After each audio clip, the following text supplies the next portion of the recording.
Guys দেখো আমরা একটা বিয়ে বাড়িতে এসেছি। এই দেখো কত সুন্দর আয়োজন আছে।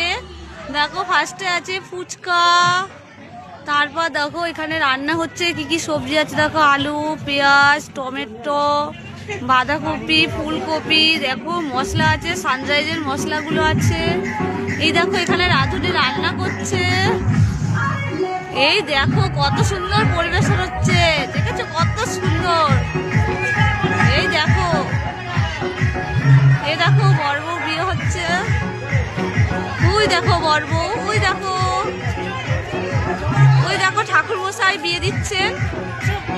দেখো বড় বউকে ঠাকুর মশাই বিয়ে দিচ্ছেন, দেখেছো কত সুন্দর। তোমরা কোথায় এরকম দেখেছো বিয়ে বাড়ি? এই দেখো আমাদের মা সরস্বতী ঠাকুর, দেখো